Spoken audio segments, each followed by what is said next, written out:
incognito.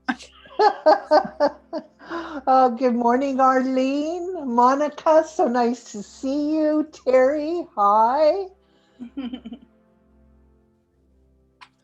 Good morning, It- Sherry and all. Hello. so nice to see everyone. Well, it's 8 o'clock, and we always say we're going to hop right on in the show and keep it on time. Hello, I see Colleen is coming in there, so welcome, Colleen. But hello, everyone, and welcome to Fabulous Friday TV, TGIF. Thank God it's Friday, but also thank God I'm fabulous. And today, Fabulous Friday TV is all about celebrating fabulous, um, living fabulous, being fabulous, and most important of all, feeling fabulous. So I'm Sherry Clergis. I'm live from Vancouver, Canada. I'm the editor of At 45 magazine for When Life Changes, and I'm co-founder of Fabulous University, a beautiful platform for women to take courses wherever they are in life. And I'm Anne Marot, and I'm very happy to be here. And I am the founder of Women Connect, my very beautiful project of an elite membership for women, helping to empower women all over the world, and a co-founder of Fabulous University with my dear friend Sherry. Thank you for joining us today on this fabulous Friday for our show. I'm looking forward to it. Back to you, Sherry. So Anne and I are feeling really blessed to have you guys with us. Some places in the world it's supper time. Some places like Australia, for one of our guests, it's in the middle of the night. And it's just, we really appreciate the fact that you are joining in with us and taking time out of your busy schedule. We hope that you'll share the show out as there is so much to learn, and there is power in us coming together as a community. So thank you again. Just a little bit of housekeeping. The show is broadcast live on Facebook, sometimes on YouTube, but we always are taping the show for delivery again out into the YouTube world. And so if you do not want your person out there, keep your camera off. And just remember, as you're sharing, you want to edit what you're sharing, because it will go out on the internet. So today we're getting in touch with our inner being, that which feeds our soul. Lots of times people think that's religion, but it's not necessarily so. And what we're exploring today is, are you dedicating time, energy, and focus to developing that deeper understanding of yourself and connecting with yourself? So we're exploring some ways to do that today, and it is going to be an amazing show. So I just wanted to share a little bit about my story, and as far as connecting with my inner self. I was brought up in a very religious household, a very strict religious household.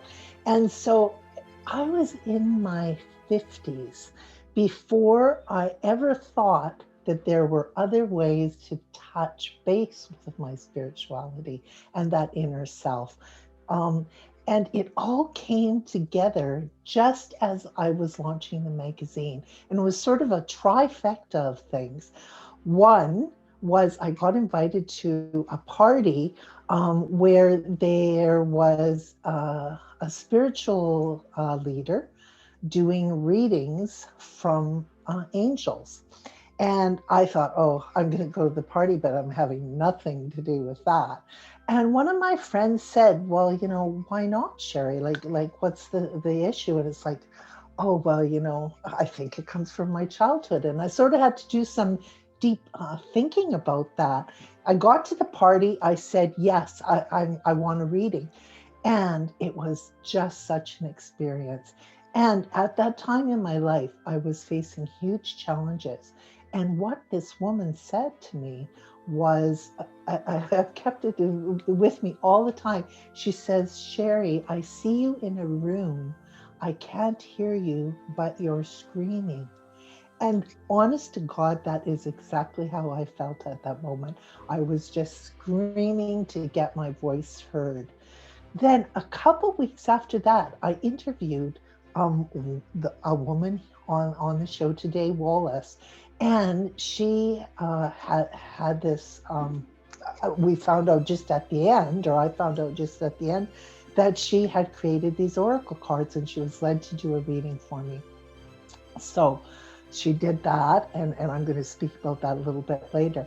And then the last thing was my massage therapist. I had a huge heart issue at the time, and I was having to go for an operation. And she said to me, Sherry, I'm led to tell you to get in touch with this woman because I think you need a reading before you go in for an operation. And so I had that reading, and it was, again, spellbinding. And so within a very short period of time, I'm talking about 2 weeks, and I was facing a life-altering decision, all of a sudden, all these three things came to be.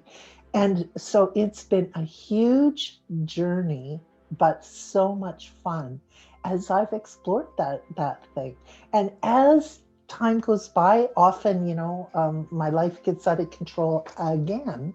And I'm always led back to making sure that I'm in touch with my inner being.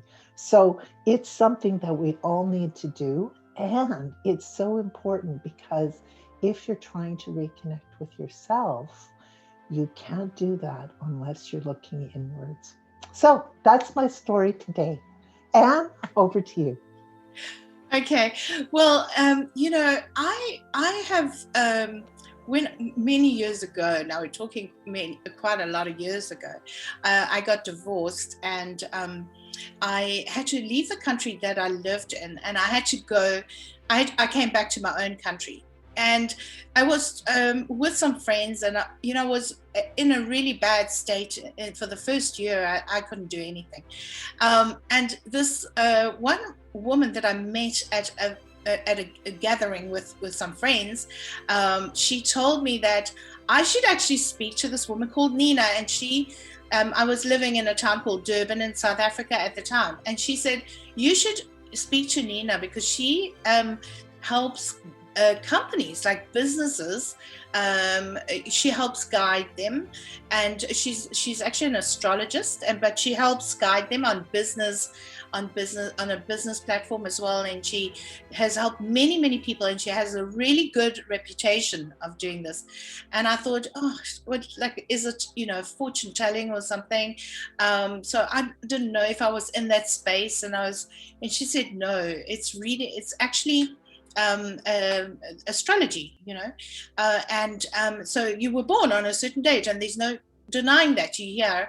And so she'll talk to you about certain things that will really open your eyes. So anyway, I went to see this woman, and she was so delightful. And the main thing was, of course, I wanted to know that for myself, if I'd be okay, because I was like broken, and what about would my kids be okay? And she told me some amazing things. But the thing is that when you have this, you spend valuable time with someone with this talent and ability to talk about things that you're not going to be in that place unless you're with that person, and she told me a lot of things, and I was happy. But she told me that her actual astrology report would be more in detail. And so I remember her sending me this report, because it takes a few days to put together, and I never opened it until 20 years later. And the thing was, like, I came across this by chance because I was tidying out a box, recently, just before I left for America. I was tidying out a box, and I saw this sealed brown thick envelope, and I thought, oh my gosh, I thought this was like missing. And I opened it up and I started reading through her report. And I was blown away more than, I think I wasn't in the right space at that time to hear the things that she was telling me. But reading it 20 years later, and all the things that she said, all of them had taken place. And the way, that, I mean, there was a reason for me being here at this time, in this country, and doing what I'm doing. And she even spoke about my trips overseas. And I go every time I get a chance to go on holiday, I go on holiday because I can still run my business. And she spoke about me going to America, and having, I mean, in those years, I would never have guessed I would have American, clients, customers. And she spoke about all of that. And I just realized the value of actually going in deep. And then I met Wallis, who's on the call, and then I started working with Wallis, and Wallis is going to speak to us today. But I realized that I needed to go and look into this a little bit more deeper, and I needed that, and the right people were coming into my life, showing me, that I actually needed that. I needed to have Wallis in my life for her to show me those different things. And so I don't know if I've told you, Wallis, but I'm very grateful for you and for all your learnings and things that I've experienced while I did work for you. But so that is my story. So I think it's very good that we look into ourselves, And yes, I do believe that the answers are all inside of us there already. But when you get to know your true purpose, your soul, who you are really, I mean, I don't think we can ever stop knowing, but I think that that's just a brilliant path to take and in getting to know ourselves better. So that's my story. Well, thank you for sharing that, Anne. That is like just amazing.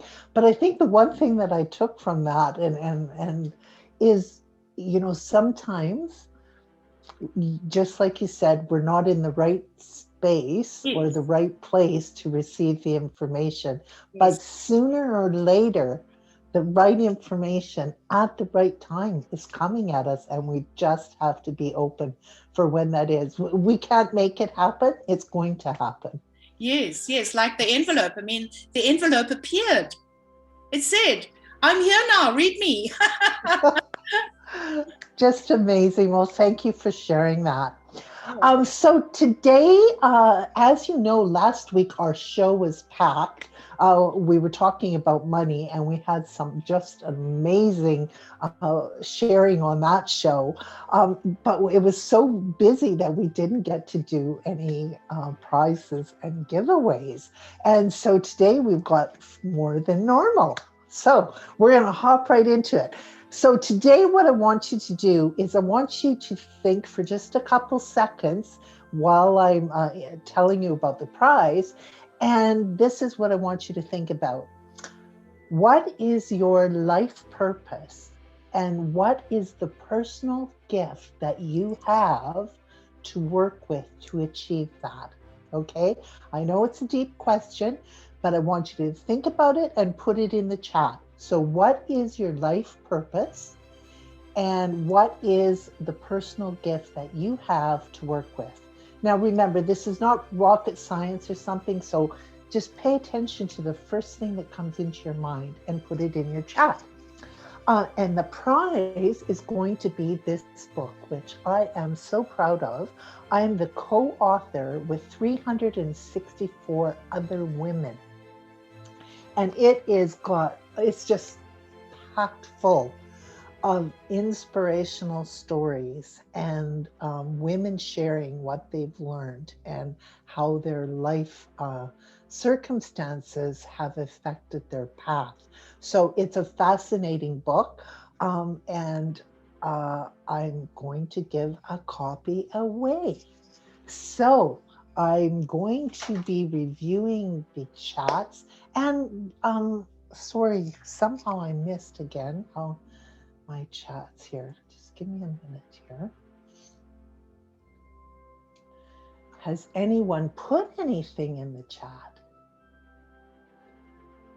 Okay, I will leave it to you guys. That book is waiting. If anybody, I know it's a deep question, so you might need a little time, but I'm going to say again, what is your life purpose? And what is the personal gift you have to work with? Okay, so we're going to move on to our first subject expert, and that is Wallis Pattisonn.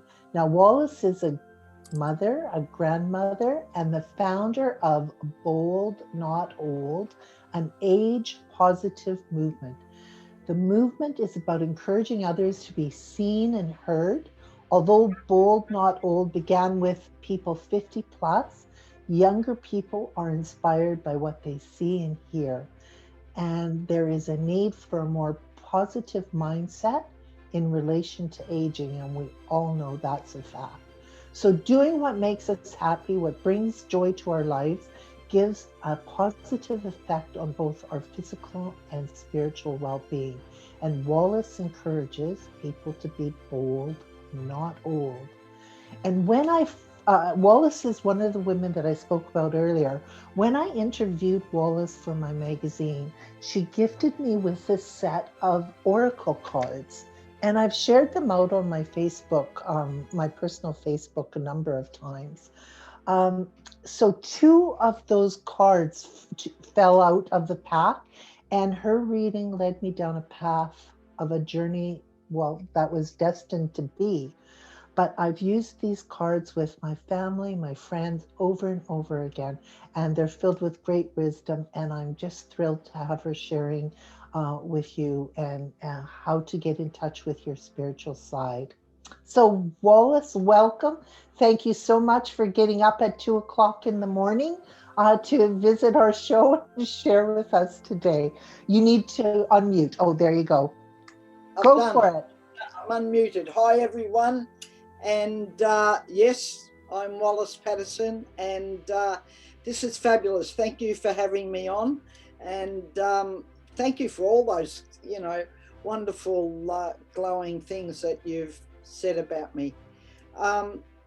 My journey has been like many, many others. It's not unlike yours or Anne's journey as well, except that it, took place many, many years ago. So I guess for me, I'm on this journey, I'll call it, of unlocking transcendence, I'll call it, and developing this idea of, having a spirit mind. And I think for all of us, that's a journey. We take a journey to do that. There's no express teachings. There's things we learn along the way, and we unlock those, or we come across those, like you did with the cards and did with the lady who was the astrologer, down the line a little bit, working with me and coming across me. And those things exist for us all. And that's part of our journey, our personal journey, which is absolutely imperative and necessary. So I was listening to you earlier, Sherry, talking about, you're now able to, or you're getting very close to going off to Greece and fulfilling this idea that has come, this feeling, this thing that has come for you that says go to Greece. I think that if we're working in our lives, then I think the key is to not let our minds get too involved. We need our minds to do the work. The mind is the doing thing. But if we can just take it and just put it aside, and allow our soul and our spirit and our intuitiveness and our knowingness, because we come with it all. There's nothing we need from anybody else, from anything else. We're unlocking it along the way. We're unlocking our knowledge. We're unlocking everything that we know infinitely from greater consciousness when we allow ourselves to work with our intuitive selves. So, you know, for me, this, you know, these oracle cards, when I channeled these, you know, this was about an assistance or a thing to, you know, help unlock, you know, some questions, because this journey is about questioning. This journey is about learning. It's about gaining greater tools, not necessarily always answers. I think we all get caught up on, and I did for a long time, I got caught up on wanting to know my purpose, wanting to have the answers. And as humans, the human part of us, this mind we're carrying around, wants that. It's an ego. It wants the, you know, it wants the, where am I going? What am I doing? What's my purpose? What effect am I going to have? What am I going to be doing? And I think that what I've learnt on my unlocking of this idea of transcendence is that there isn't any purpose per se. There's no great big aha. What there is where we fit, where we're drawn to, where we feel most joyous, where we feel most comfortable. It's a bit like when we walk by, you know, the bottle of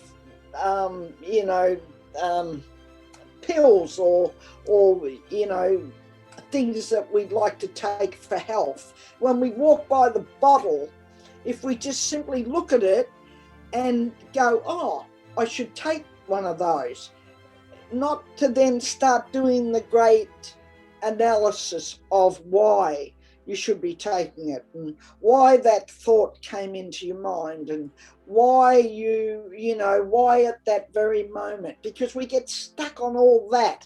Whereas I got this feeling I want to go to Greece. Okay, I'm going. That's it. I don't need all the answers for it. I don't need to know why and when and how and in what way, and whether I'm going by boat or plane or I'm going to get a lift, or it doesn't matter. The whole point is that the unfolding of it is I'm going to go to Greece. I have no idea how that's going to unfold for me, but it will. And won't it be nice when it does? And I was talking to somebody about that this week when, you know, they were asking me some questions about, you know, they were talking about actually getting older. And this person is 80 years of age. It was yesterday I had the conversation, and, you know, things are meant to be. I went for an appointment yesterday, which was a fairly important appointment for me. And I asked this friend of mine, would they like to go along? And they said yes. I said, come for the ride. It was about an hour and a half drive out of Melbourne. And we got there and we were waiting for the person to turn up, this particular person to turn up. And my friend was just chatting about different things. And she was talking about, I must have you come round and take a look at, you know, this yard and the pergola, because I'm a yard garden person, and she wanted me to give her a little bit of a hand with her garden. And I said, what would you like to do? And she said, I don't know. I don't want to spend too much money. I don't really want to do too much because at this stage in my life, I don't want to be doing that. I said, why? She said, well, because, I'm 80 years of age and, who knows how long I've got to live. I said, oh, well, what if you lived till you were 95? What if it was another 15 years? Are you going to be doing what you're doing right now and saying the same thing for the next 15 years? Because you don't know. None of us know. So what is it you want? What is it you want to do? And she was looking at me and she said, oh, I just don't know. I said, yeah, you do. And the I don't know is fearful, and it's looking at a fear of life rather than this unfolding of your life still, because you have no idea how long that's going to be. The person came along that was meant to come along, that was my appointment, and we got chatting. And during that chat, this person told a story about an uncle who's a very incredibly wealthy man, owns a lot of properties. Not long ago, he was on a major TV show here in Australia called Lifeline. And on that, the person asked him, because he was in his early 80s, the person said to him, why at 83 or 84 or whatever he is, why did you go off and buy a $15 million property when you're already very wealthy? You have lots of properties. You're a major, property owner for, cattle stations or whatever it was, whatever he owns. And this is the most important thing or the most inspiring thing I've heard in many, many years. The man's reply was this: because life's like a football match. I want to play the last fourth of the match, the last quarter, the fourth quarter of the match. I want to play it with as much enthusiasm and as much joy and as much wonderment as I played the first quarter.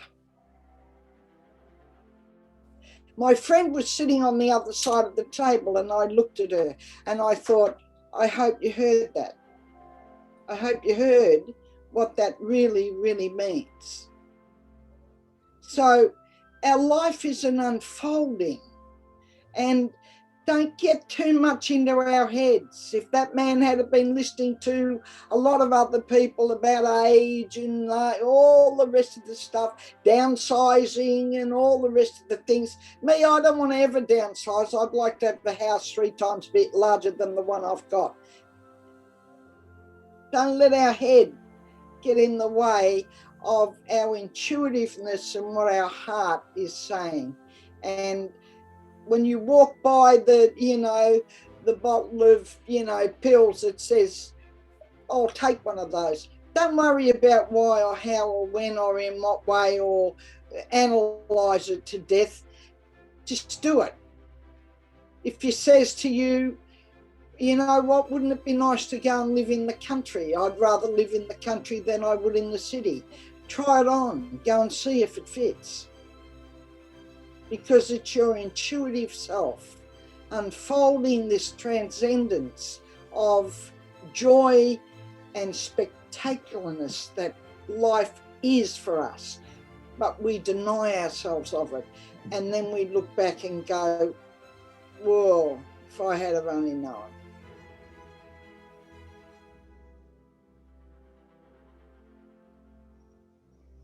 Wow, that is amazing. I think I lost Sherry there for a moment. No. Oh, there you are. Okay. I'm here, but I was wiping the tears from my eyes because honestly, that really, that was an amazing sharing, Wallis. So thank you so much for that. Because I think often we let all this stuff get in the way of the spectacular life that we actually have and that we are supposed to be, embracing. And Oh, absolutely. yeah, Absolutely. it's so, thank you again for sharing that. Now, Wallace is giving a reading to one of our guests, and I'm thinking again that we'll use the chat for that, if that's okay, Wallace. Yeah, sure. Absolutely. Yeah. Okay. So first of all, just before we go to that, the winner of this book is Terry. Now, Terry, I hope you don't mind if I read what you put in the chat. Everyone will have read it. But it said, after 63 years, I'm still trying to figure that out. I'm so blessed. I feel like I'm on a bonus round of life. And that in itself, acknowledging that you sometimes don't know where you're going, but acknowledging that you are blessed is a fabulous outlook on life. So Terry, I need you to put your address in the chat or send it to me in an email, it, just so that I make sure that we get that off to you. Okay, so now for the reading with Wallace, I think I'm going to ask this question, and we'll have people put it in the chat. What would I like to stop worrying about? And what is one step I can take to let go of this worry? So thinking of what Wallace was just sharing, that's the question. What would I like to stop worrying about? And what is one step I can take to let go of this worry? So again, it might take you a few minutes to think about that. We'll give you a few minutes to put your answers in the chat. I just want to mention that we have an article in At 45. It's actually a profile of Wallace, and I'm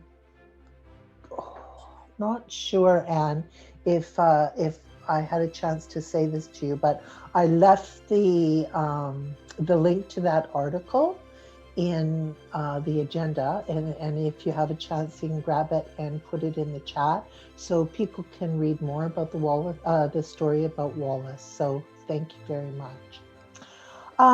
Okay.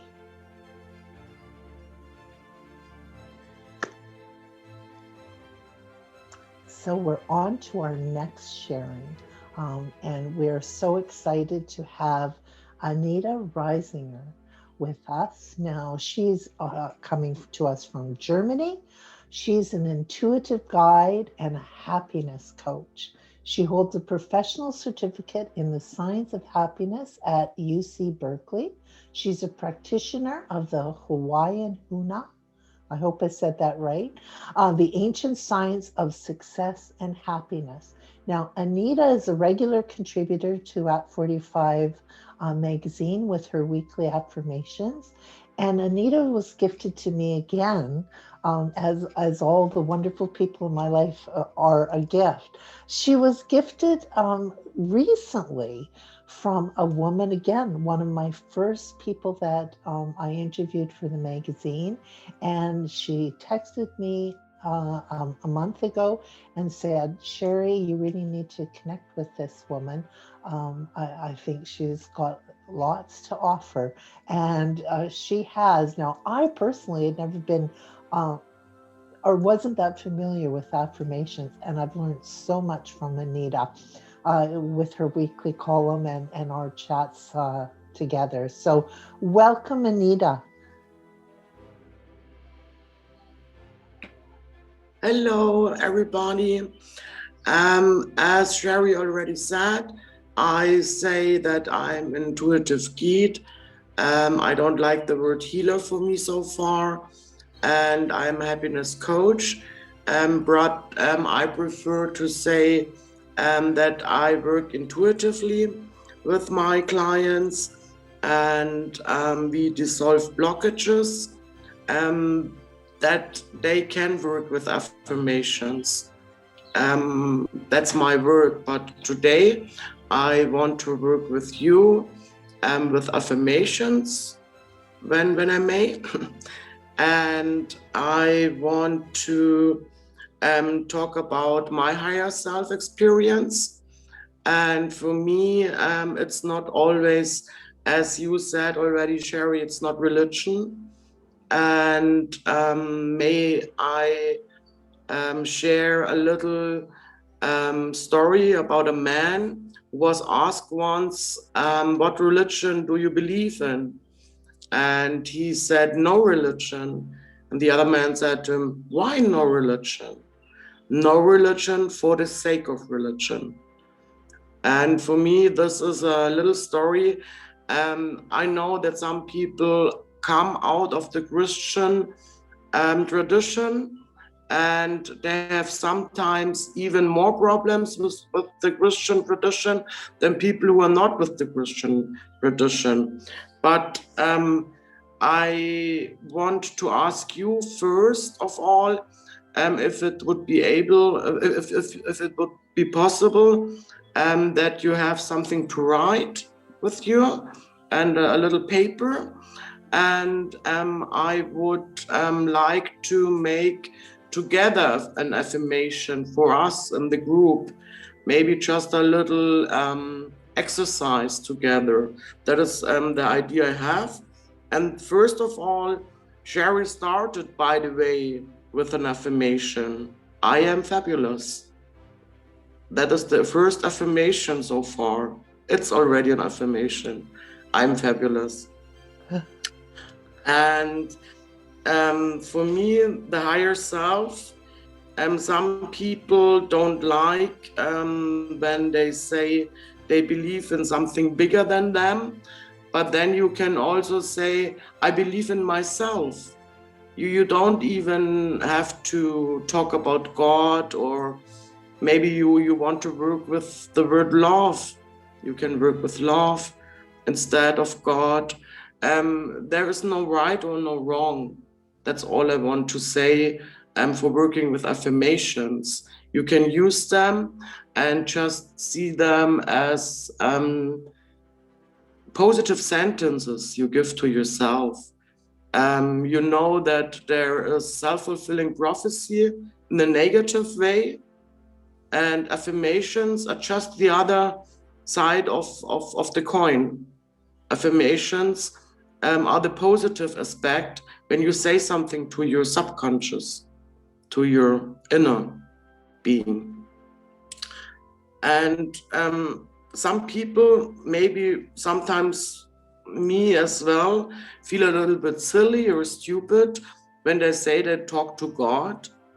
You know, I don't know if anybody else has this experience, that you feel a little bit not so secure when you say, I talk to God. And for me, I once read a really nice expression.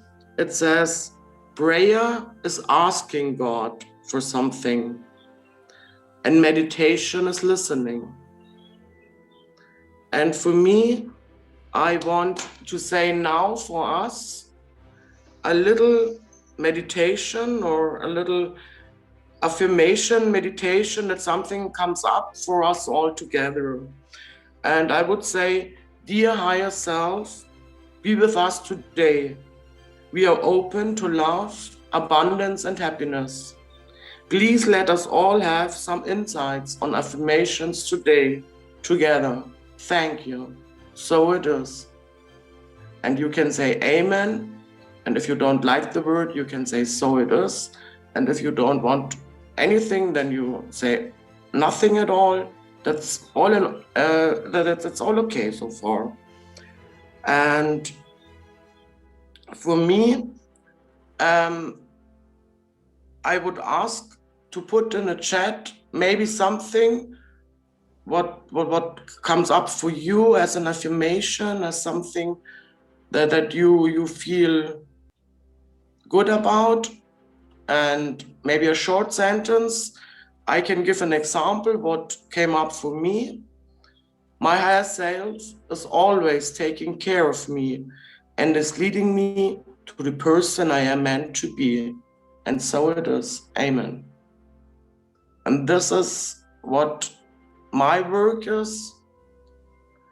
And I just want to look in the chat. Maybe I can see there something what I want to say about. So Anita, can you just say that affirmation that you just did again? Do you have it wrote down? I should say it again? Yeah, just say it again. It was very powerful, but you know, the first time I was focused on listening and not really listening. So no, I said no, because I want to apologize for my English. It's not, of course, not English is not my mother tongue, and I would also really suggest that when people work in different languages, they should always try to make affirmations in their mother tongue as well.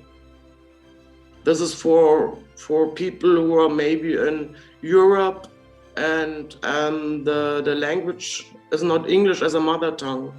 They should always translate it in their mother tongue, because your subconscious is grown up with your mother tongue. And when I make affirmations for myself, for example, I always make English and German affirmations together. I write the sentence in English, I write it in German, and then I read it. That's a really interesting thing. And your English, we're all able to understand you. And I mean, this is a multicultural, multi-country show, so we appreciate you sharing with us. So yeah, if you can just repeat that. I say it again, my higher self is always taking care of me. And that's great, because when my higher self is taking care of me, I don't have to take care of me every time. And I can trust the universe. I can trust the higher self, that like a little child with the parents, I have my parents, I have my higher self, and that is taking care of me. And that is very, very releasing, because it's not in my hand, it's in the hands of the higher self. And therefore my higher self is always taking care of me and is leading me to the person I am meant to be. And so it is. And we are always in process, we are always in development, we are always on the way, on the road. And therefore this sentence is never done, because we are always going further and grow in our spirituality. You can say, for example, higher self, you can say spiritual self, and in the tradition I was taught in, you say super conscious, you have your conscious, your subconscious and your super conscious, but there are many words for the same experience. And the most important thing is that you can feel this power and this energy what comes there. And this is with affirmations, that it's an energy work. Affirmation work is an energy work. Well, I honestly had never practiced affirmations before, and so for the last 2 weeks I've been following yours in the magazine, Anita, and definitely I can say that there is power. It's amazing as you're saying the affirmations. Anita had recommended you do it in front of the mirror, once in the morning and once. With a smile on your face, very important. With a smile on your face. But what I found intuitively is when you're speaking to the power of that affirmation, the smile comes to your face naturally, right? Because you definitely do feel the power of the universe supporting that affirmation. So what we're looking for is everyone to put an affirmation in the chat. And there's a number of ones in there. And the Anita is going to be giving an affirmation reading to one of them. So while you're thinking about that and putting your affirmation in, we're just going to go back up and review the answer to our earlier question for the reading with Wallis. And that was, what would I like to stop worrying about? And what is one step I can take to get rid of the worry or to work through the worry? Wallis, had you had a chance to just read? Did any of them? Sorry, Sherry, I'm unmuting myself. Yeah, Okay. I mean, as they were coming in to the chat area, I was reading them, and the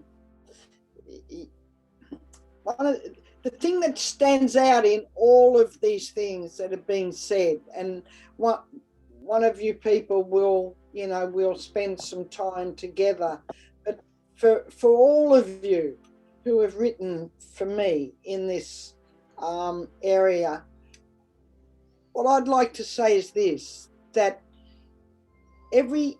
all the things that you've written are based in fear, some fear, a fear of something happening, a fear of loss, a fear of, it's all about, even if it's, I want to live in the now. If we quieten our mind to live in the now, if we just quieten our mind, if we just sit still and imagine that the bottom half of us is growing into the ground, that's instant nowness, so to speak. It's instantly putting us into a space where we start moving out of the past, the future, and we come into the present. And don't forget that if we are grounded in the now, in the moment, then we can also, believe it or not, that moment expands out further, and we can actually see into our future, because our beingness allows that for us. So there's no need to be fearful about things that might happen, or things that could happen, or not having this, or all of that is fear. It's all fearful things. So fear is, as we've heard it, and you've probably heard it too, fear is about, false evidence appearing real. It's just a story. There's no truth in it at all. Just a story. It's a story like lots of other stories our mind, we tell ourselves. And it's like I said before, if we can get our mind out of the way, it's like Sherry talking before. I keep coming back to the thing about going to Greece. All the things around it are fear and stories. The going to Greece, the getting on an aeroplane, everything else is a delight. It's pleasurable. It's the anticipation. It's the adventure.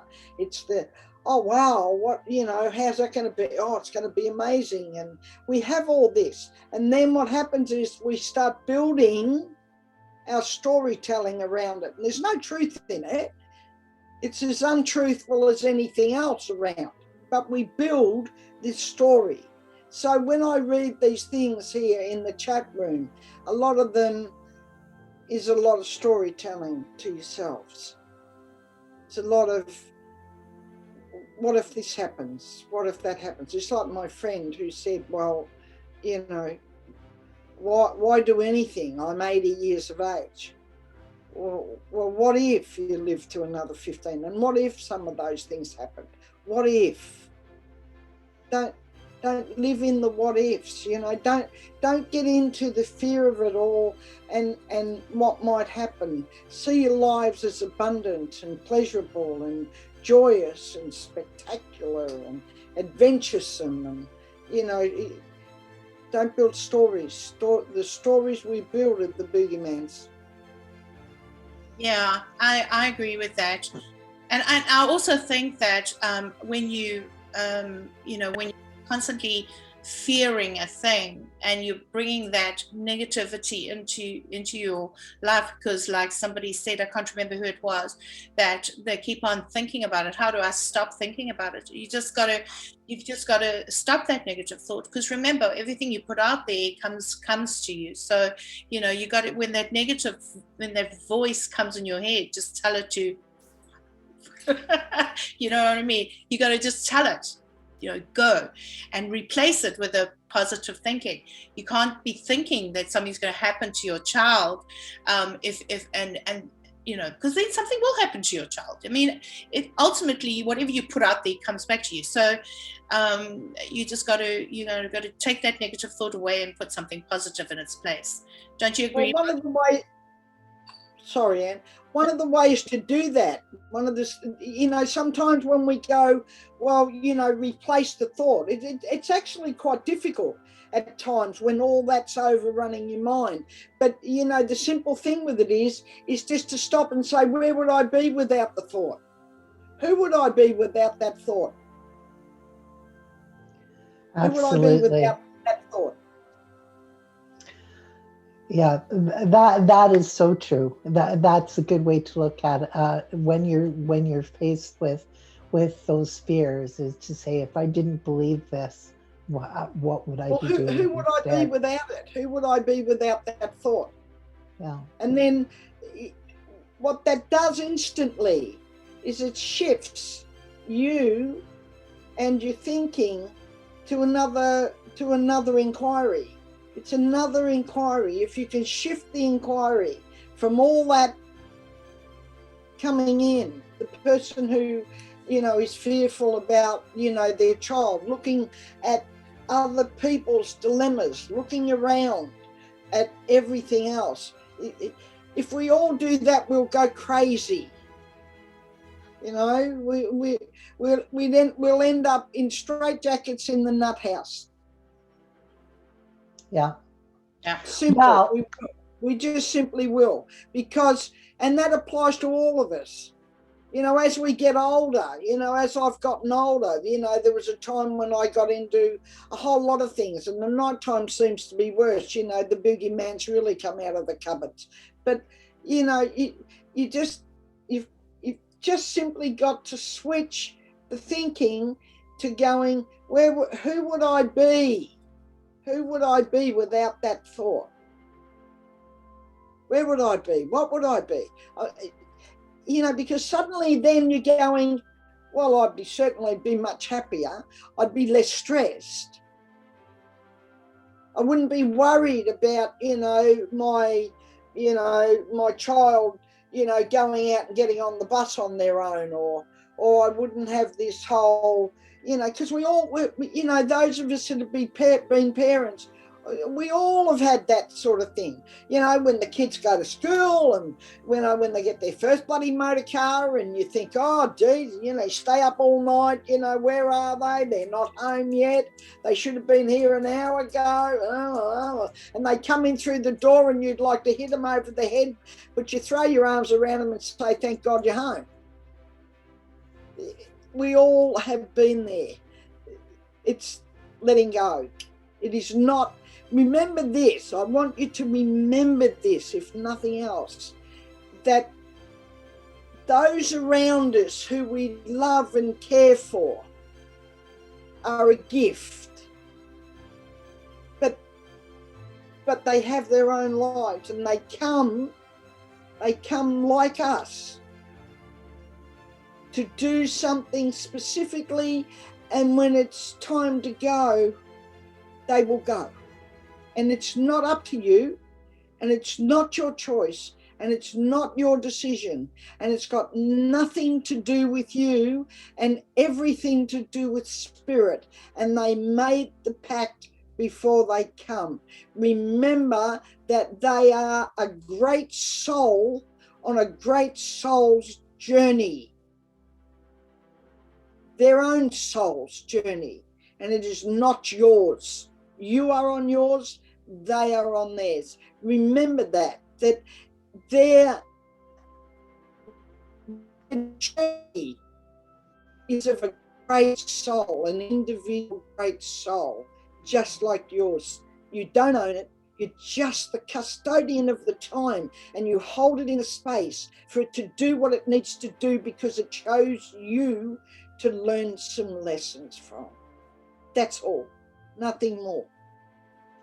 Well, I think that's so profound, and so I think it's apt that we say, Arlene Chenal, we're going to get you in contact with Wallis Pattisonn for that reading.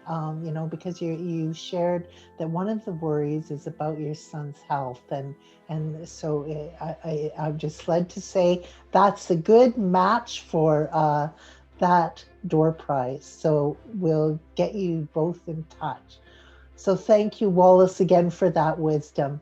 So now we're going back down to affirmations. And Anita, were you able to read some of the affirmations there in the notes?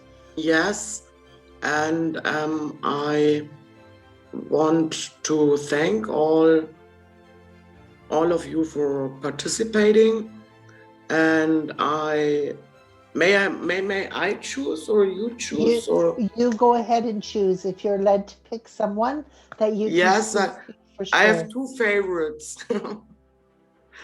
And well, go for both of them. And as the host, I would not maybe. And the story of Teresa is so fascinating because I think she wrote. May I say that what she wrote? Yes. She wrote that she's hearing affirmation when she's creating her art with stones. And she wrote one affirmation: live strong, create strong, love what you love strong. And this is more than an affirmation for me. That is the spirit talking to her. Okay. And that is more than a usual affirmation, because in affirmations, you usually say you can pick one sentence: I am beautiful, I am such and such. But this is so powerful, and I would, if I may, and if Teresa says yes, I would give her a little work from me as a gift. Well, thank you very much, Anita. So Teresa and Anne, you're in for a special treat. And Teresa, I do love it. Sherry, not me, because I'm the co-host. So yes, and that what I thought. Yes. Give it to someone else. I just participated because I wanted to. But give it to Teresa. Yeah. Thank you very much. There you go, Teresa. So, powerful thinking, powerful things to take through our week.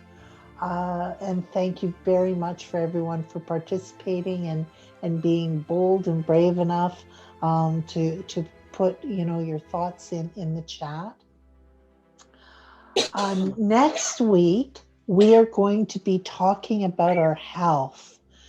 So getting reacquainted with our body so that we can support and nourish our wellness. And every time I ask the question with the audience in App 45 about what you're concerned about, that is the number one thing that comes up. Without our health, oh my goodness, we can't accomplish much. Life becomes very finite when we don't have our health. So we had some interesting people coming to share their knowledge on health and wellness next week. So I want to thank everyone for coming today. It's been fascinating. We will connect you with the winners and the person giving the prize through emails and get the book off to you. It's just been, honestly, it's just been such a satisfying show. So remember to be fabulous and live fabulous. And thank you everyone for coming. See you next week. Bye.